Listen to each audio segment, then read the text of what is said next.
Bows, TKOs, yeah. Bows, TKOs, we got bows, TKOs, yeah. Bows, TKOs, we got bows, TKOs, yeah. Bows, TKOs. Bows and TKOs, we are live. Episode 25 coming at you on this beautiful Friday afternoon. And we're going to break down some MMA action. We had the Bellator 301. We're previewing the PFL Championship. And we also had UFC Fight Night Vegas 82. And then we have a week off for the holidays. So we're going to jump right in. We had Roman Dolidze taking on Nasruddin Imavov February 3rd. I mean, this is a fun, just big battle scrap. Two heavy strikers, well-rounded in the kickboxing. That should be a fun stylistic matchup for the fans. We have Marcos Rogerio de Lima taking on Justin Tafa, UFC 298 on February 17th. Two big dogs going at it. And then sad news, we have Dan Hooker out of his fight against Bobby Green. So we're inserting the Tarantula, Jalen Turner. Thanks for saving the day on short notice. Bobby was like, I can't wait to see who's down to be a bad mofo like I am, taking this on short notice. Bummer to see Dan Hooker re-injuring his arm. We have Jim Miller booked again against Gabriel Benitez January 13th. Hopefully he could fight this fight, get a win, and go end his career at UFC 300. We have Jack Hermanson taking on Joe Pyfer February 10th in a main event for a fight night card. That should be a great one. Finally getting to see Joe in the top of the division. In bantamweight, we have Pedro Munoz taking on Kyler Phillips, UFC 299. The only fight announced on that card is the Sugar Show rematch in his first title defense against Chito Vera. So two MMA Lab guys. We got Jalen Turner, Bobby Green, December 2nd. Thanks again to Jalen Turner for saving the main event because everything's bigger in Texas, and this should be a big fight night card. And then officially, UFC 298 is going to be in Anaheim.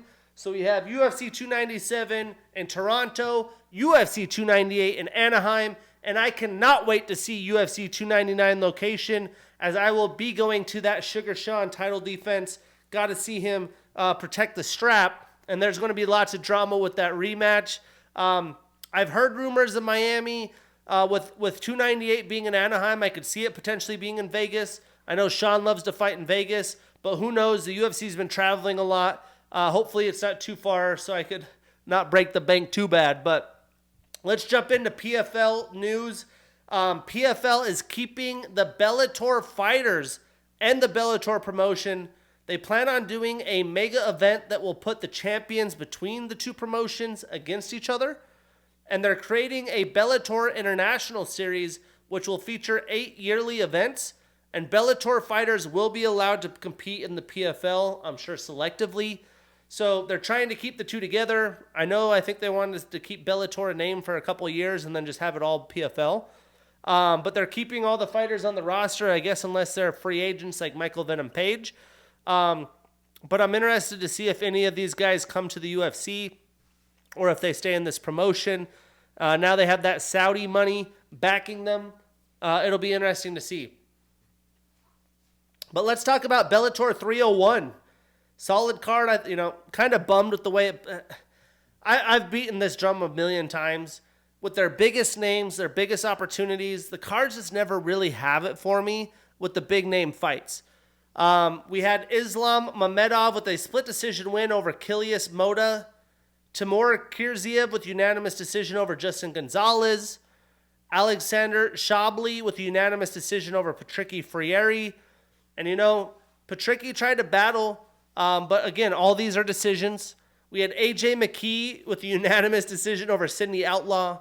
He won by basically beating him up from his back. We had the worst fight ever, Rafian Stotts with a unanimous decision over Danny Sabatello. I would never want to watch a Danny Sabatello fight again. He just basically wrestles, doesn't even strike. But the biggest one, we had Patchy Mix with a round 2 rear naked choke over Sergio Pettis to become the new champion. Patchy made it his style of fight. He was not really willing to sit there and strike with Sergio, which is a bummer because as a fan, that's what I want to see. And then Jason Jackson with the only finish, well, I guess the rear naked choke, but only TKO finish over the champion Yaroslav Amosov. So lots of decisions, lots of grappling. It's just a meh level of product that they've been putting out. So again, I try to get Bellator hyped up a little bit. I spend my time to watch the stuff, and I've never been like, golly, I'm so happy I watched UFC Bellator 301. But for some reason, I renewed my Cox subscription for a year, or my contract for a year, and they threw in Showtime free. So I was able to watch Bellator on Showtime, which is nice. Moving in, let's see if the PFL could do any better for their championships this weekend in Washington, D.C. The prelims are at 2 p.m. Pacific on ESPN Plus, and the main card at 5 o'clock Pacific, ESPN Plus pay-per-view. I would assume some of these show out. In the main event, we have Olivier Aubin Mercier, OAM, the defending $1 million champion, taking on Clay Collard, who has been just a slugger. So let's see if OAM's willing to strike with him or just grapples him. We have Denis Goltsov versus the very young up-and-coming hard hitter, Renan Ferreira. That should be an interesting one. I do expect a finish here. I'm probably going to go with the younger Ferreira here, and I'm just going to go with OAM in the main event. This one should be slight work. We have Larissa Pacheco looking to be the first double champ in PFL history, taking on Marina Maknakina. But I would expect Larissa to get the job done. We have Sadabu C taking on Magomed Kiramov. As you expect with a double Magomed name, this is a grappling heavy fighter. So this might just be him trying to wrestle his way to victory. But if he does stand and strike, Sadabu C makes fun fights. That would be fun. Ex-UFC fighter Impa Kasagane. If you don't know that name, you might know him from his viral knockout from Buckley in the UFC debut. He's taking on Josh Silveria for the $1 million. Then we have Kayla Harrison versus Aspen Ladd. Was supposed to be Julia Budd, but we're getting Aspen Ladd. These are non-title fights. Ray Cooper III taking on ex-UFC fighter Derek Brunson. That'll be a fun one. See how Brunson can do in the PFL. Got to take your boy Brunson, and I'm going to take Kayla Harrison. We have Gabriel Braga versus Jesus Pinedo. I think this is going to be a solid stylistic matchup, good striking. If I had to pick, I think it's pretty even. I'd go with Pinedo just because he beat the last year's winner, Brendan Loughnane, who I thought was one of the better competitors in PFL. And then we got Bubba Jenkins and Chris Wade. So will be interesting to see how that shakes out. Elsewhere in MMA, not a lot going on, but Gordon Ryan is booked for the UFC Fight Pass Invitational 5, December 9th against Mason Fowler. This was supposed to be the GSP fight, but that fight ended up not happening due to injuries. So we're getting Gordon Ryan, Mason Fowler as the main event. I think Gordon Ryan now has two matches coming up in the next couple months. So see one of the best grapplers ever to grapple do it in the no-gi for Fight Pass Invitational 5. But let's break down UFC Fight Night Vegas 82. We got those picks back, baby. Went 6-2. So we are now 122, 77-3 so far with bows and TKOs. How about it? Some good fights we did not break down. We had Jekka Saragi with a round 2 knockout over Lucas Alexander. Great performance. And then Christian Leroy Duncan, CLD, with a round 2 knockout over Dennis Tululin. As expected, great performance by CLD. Can't wait to see him as he gets stiffer competition. Let's kick it off in the prelims, a fight I did not get right. We had Joanderson Brito with a round 2 submission via ninja choke over Jonathan Pierce. Performance of the night, 50 G's for Brito. And I'm pretty sure this was like, I can't quite remember, but JSP was on top talking shit, and all of a sudden he got ninja choked. So kind of a funny situation. You know, he pretty much controlled the fight throughout the first round and a half, and just found himself in a bad spot getting ninja choked. But he was able to get takedowns. He was able to do ground and pound as he typically does, and had some success in the striking department as well. And breaking down the stats, you will see the difference here. Jonathan landed 81 total strikes, although only 14 were significant. He did have 1 takedown in 4 attempts, not great, and a reversal, while Brito only landed 33 total and 8 significant, so a lot less volume. He did have the takedown in the submission attempt. So Joe Anderson now extends his winning streak to 4. He is an impressive 5-1 in the UFC. And Jonathan ends his 5-fight winning streak and starts a new losing streak. So what's next for these dudes? Well, I would love to see Billy Quarantillo take on Brito. I think that'd be a fantastic matchup.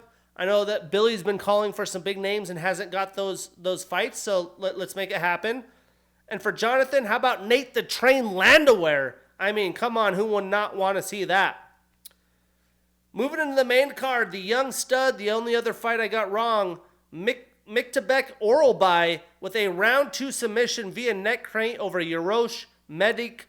And again, did this on short notice, was able to come in 25 years old, shock the world, and really put it to Medic. I mean, he made this his pace, his style, very impressive. And I'm really interested to see what happens in his next couple of fights and see the potential here. He has, obviously he's foreign, but I feel like he's got a little bit of Shavkat Rakhmonov in him.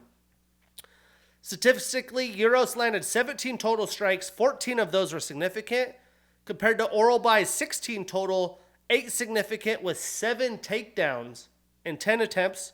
So lots of takedowns, was pretty successful, and that submission attempt.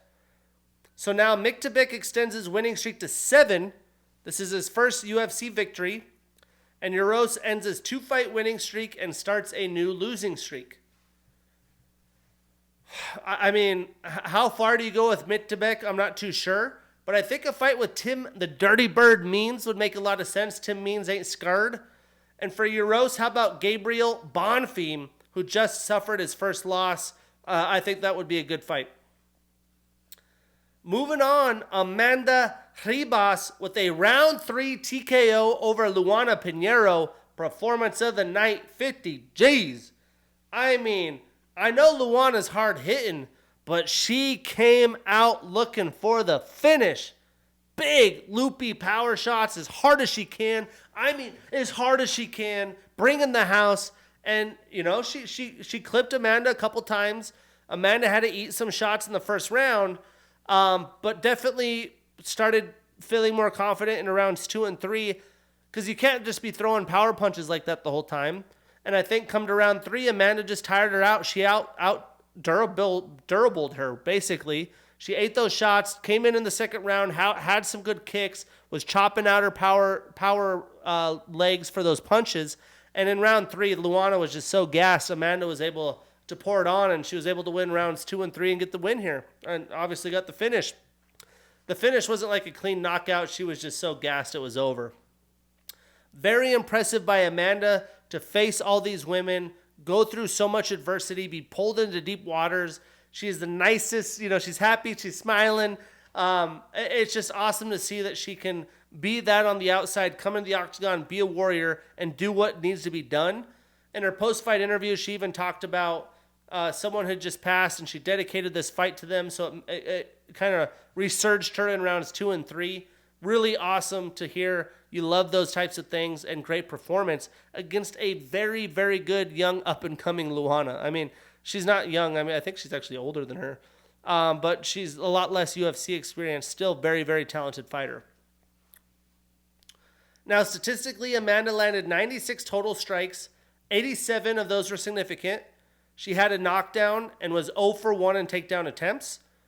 And Luana landed 56 total strikes, 55 of those significant, and had 1 takedown of her own, but had 6 attempts, so it wasn't very successful there. So Amanda starts a new winning streak. She moves to 2-2 since 2022. at both strawweight and flyweight. Now she moves up one spot in the rankings to number 9. Luana ends her 9-fight winning streak, starts a new losing streak, and it's her first loss in the UFC. So again, Amanda says, watch out, strawweight, I'm back.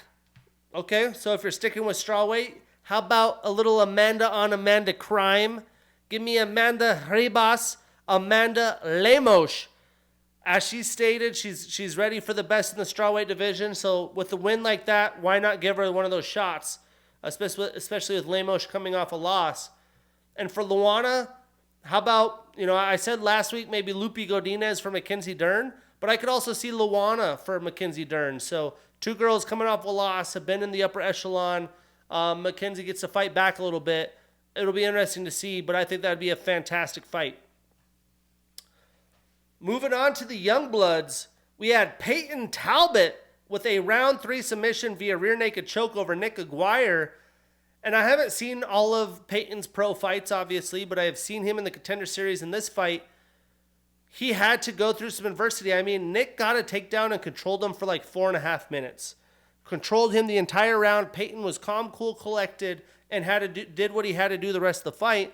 He was able to out-grapple Nick the rest of the way, out-cardio him, had more stamina, and clearly was the better striker. I mean, Nick did not want to throw hands if he did not have to. I don't think we'd see Nick in the UFC again after this striking performance, but very impressive by Peyton, again, having to do what he had to do. So young in his career at such a young age. Statistically, he landed 58 total strikes. 28 of those were significant, and he did have a submission attempt. Nick only landed 18 total strikes, 5 of those significant, and he had 2 takedowns in 10 attempts. So although he had the takedown early and controlled, it seemed like he gassed himself out a little bit. The 10 attempts, 2 for 10, that's not going to cut it either. So Peyton stays undefeated. He extends his winning streak to 7, getting his first UFC victory post-Contender Series. And Nick extends his losing streak to 2, both of them in the UFC. If Nick is in the UFC next, I could see him maybe take on Muin Gafurov, but I don't think he will be. And for Peyton, how about Dan Argueta? That would be a fun matchup. And the Youngbloods kept cruising, man. We had Chase Hooper with a round 1 submission via rear naked choke over Jordan Levitt. And, man, these guys have some good grappling. Boy, were these 50-50 scramble positions fun to watch. Heel hook into, full guard into triangle. Freaking Jordan smashed Chase pretty good with a hammer fist and lit him up a little bit. He scrambled out, got back up to his feet, got his own takedown. Back into like leg lock situations, 50-50 on top, north-south positions. It was just a wild situation for both of them just to be able to transition that smoothly. Shows how much time they put in the gym, how good they are at their craft. And Chase was somehow, after all this great defense and transitions and reversals by Jordan, was just able to somehow still in the locks, get the choke in, and it happened just like that. Jordan didn't even get to defeat it. And I think that Chase is always just kind of a move ahead of him in those transitions. But, man, that was fun jiu-jitsu. If we're going to watch the grappling the way it went, I mean, that's some fun stuff. Chase landed 13 total strikes, only 1 of those significant, and he did have the submission attempt. Jordan landed 5 total strikes, 3 of them significant. He had a reversal and was 0 for 2 in his own takedowns.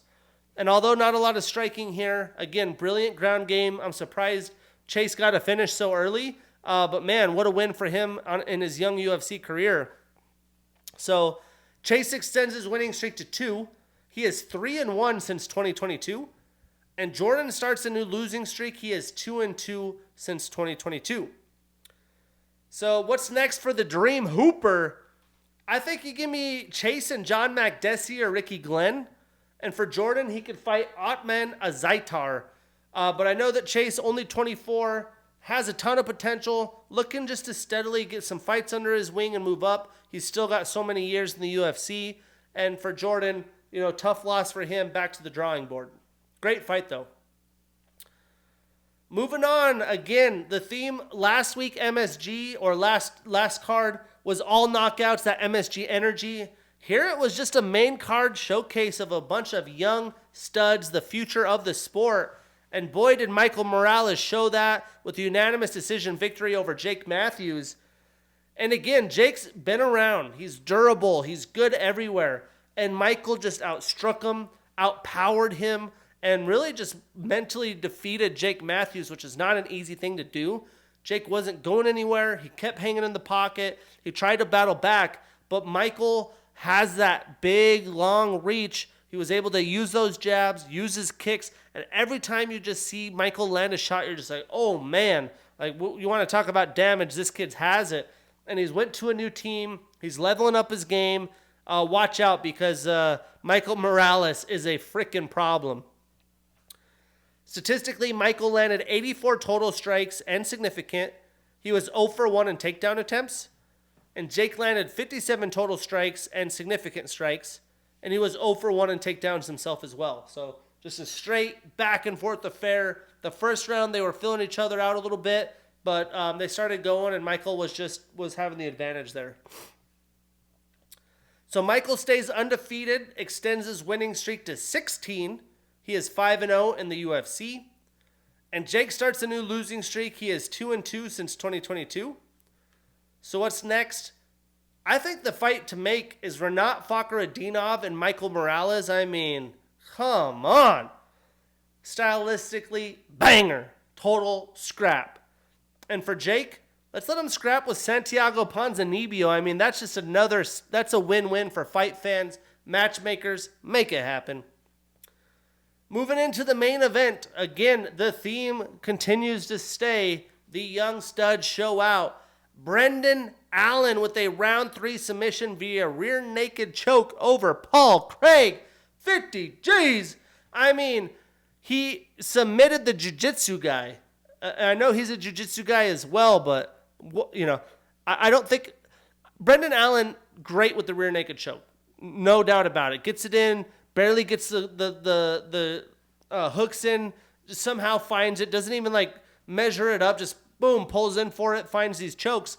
I would not have guessed he would have finished Paul Craig via rear naked choke. But Brendan was better. He was taking Paul down. He was... landed some nice elbows, bloodied him up, brilliant ground and pound. Every time Paul was looking to get a submission off, you know, Brendan was there.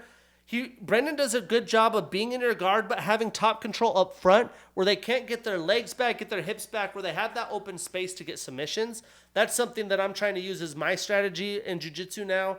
Because, yeah, I'm not the most jiu-jitsu guy, flexible. I'm a little bit thicker right now, right? I can't be just throwing up triangle chokes and shit like that. So I'm trying to get in there, smash and pass, stay there, find those openings. And Brendan Allen executed perfectly. He outstruck Paul and really just outclassed him through the entire fight. I thought this was one of the better performances of Brandon in quite some time. Statistically, Brandon landed 52 total strikes, 32 of them significant. He had 2 takedowns and 2 submission attempts as well. Paul landed 13 total and 6 significant strikes with a submission attempt, but was 0 for 2 in takedown attempts. So Allen extends his winning streak to 6, all since 2022. He's been doing the damn thing. Brandon moves up 2 spots in the rankings to number 8. Paul starts a new losing streak and is now 1-1 at middleweight. He stays at 13 in the rankings. So where does Brandon go now? I think a fight with Marvin Vettori absolutely makes sense. He deserves it. He deserves the top of the division. And for Paul, I don't know if he's going to stay in middleweight or not. He looks really skinny. They can't be the easiest weight cuts. But if he does, how about Anthony Hernandez? So again, you know, I'm post-Thanksgiving right now, full of turkey. But we have the week off this weekend. Another fight night card next week in Austin, Texas. Boy, I wish I was going. But Neil Dariush, Armin Sarukian headlining that fight, and then another this is as loaded as a fight night as it gets in Texas. But then we have that Shanghai fight night card the next week in the UFC Apex and 296 before Christmas. I'm your host, Shane Gillette, episode 25. Have a great holiday weekend. See you next week.